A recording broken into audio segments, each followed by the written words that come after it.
Assalamualaikum warahmatullahi wabarakatuh. Perkenalkan, saya Indriani, NPM 180025. Baik, kali ini saya akan menjelaskan tugas ke-6 dari Manajemen Mutu Pelayanan Kesehatan. Nah, yang pertama itu membahas tentang langkah-langkah dalam pertemuan sebuah tim. Nah, sebelum kita menentukan langkah-langkah itu, kita harus melakukan dulu persiapan yang tersusun dalam sebuah pertemuan. Nah, yang pertama itu kita menetapkan tujuan dari pertemuan sendiri. Nah, maksudnya di sini pertemuan ditentukan secara spesifik, yang dapat diukur, dapat dicapai, reliable dan mempunyai waktu yang jelas. Nah, kita harus menentukan tujuan dari pertemuan itu sendiri yang pertama. Nah, yang kedua, menyusun agenda pertemuan, yang maksudnya agar diskusi tidak melenceng dari pokok pembicaraan. Sebaiknya menggambarkan setiap pokok acara secara jelas. Nah, agenda yang disusun dengan jelas memiliki manfaat, yang mana yang pertama itu membantu kekuatan pengendalian pertemuan. Nah, yang kedua, membantu anggota tim mempersiapkan pertemuan. Yang ketiga, membantu anggota tim tetap fokus pada tujuan yang ingin dicapai selama pertemuan tersebut. Nah, yang terakhir, menentukan kemajuan yang ingin dicapai dalam sebuah pertemuan. Nah, adapun langkah ketiga dalam sebuah pertemuan tim ini yaitu menentukan peserta, yang mana ada 3 kategori peserta yang harus dipertimbangkan. Yang pertama, memiliki informasi tentang topik dan berusaha untuk mengembangkan cara pemecahan masalah. Nah, yang kedua, membantu penerapan di mana permasalahan karena PJOK dan kekuasaannya terhadap sumber daya. Nah, yang ketiga, atas pertimbangan, yaitu ada sopan santun dan tanggung jawab. Nah, yang selanjutnya langkah-langkahnya yaitu pelaksanaan pertemuan. Nah, yang mana pada awal pertemuan ketua tim harus yang pertama itu mengkaji dan mendiskusikan tujuan dari sebuah pertemuan. Nah, yang kedua, tim harus memutuskan tata tertib mengenai notulensi siapa dalam sebuah pertemuan dan mencatat apa yang dibahas dalam pertemuan tersebut.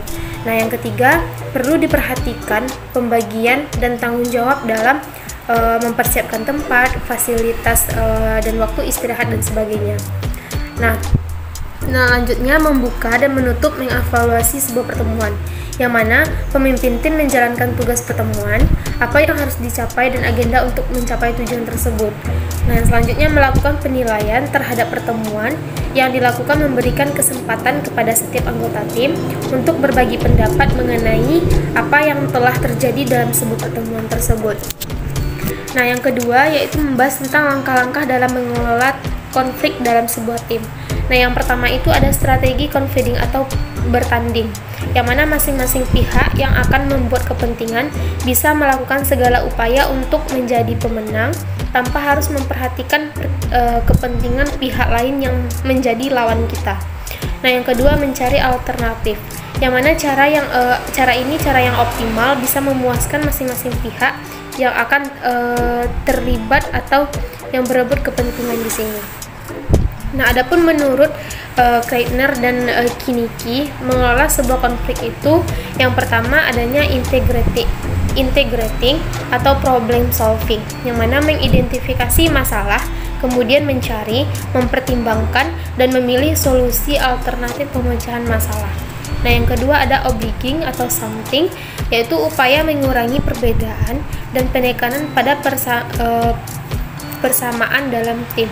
Nah, yang ketiga ada dominating atau forcing, yaitu menggunakan legalitas formal dalam mengatasi sebuah masalah. Nah, adapun yang keempat avoiding, yaitu teknik menghindar untuk menyelesaikan masalah sepele atau masalah yang remeh.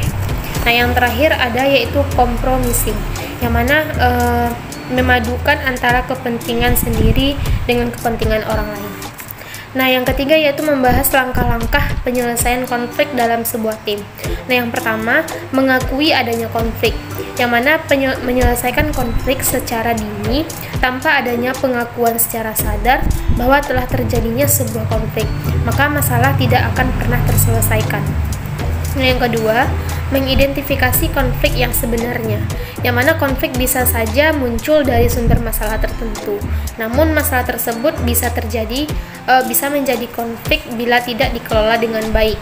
Nah, yang ketiga, mendengar pendapat dari aktor yang terlibat, yang mana melibatkan semua pihak untuk berpendapat, memberi saran, sharing untuk mengungkapkan pendapatnya. Nah, yang selanjutnya yaitu ada bersama-sama mencari cara terbaik untuk menyelesaikan konflik atau permasalahan, yaitu mendiskusikan, membuat wawasan yang luas dan informasi serta alternatif solusi untuk menambahkan rasa saling percaya dan hubungan yang sehat antara semua yang terlibat dalam konflik ini. Nah, langkah yang selanjutnya yaitu mendapatkan kesepakatan dan tanggung jawab untuk menemui solusi, yang mana mendorong pihak-pihak yang terlibat dalam konflik ini untuk saling bekerja sama agar memudahkan permasalahan secara tepat. Nah, langkah yang terakhir yaitu menjadwal sesi tindak lanjut untuk mengkaji solusi yang dihasilkan, yang mana di sini pemberian tanggung jawab untuk melaksanakan solusi memerlukan komitmen yang sangat kuat.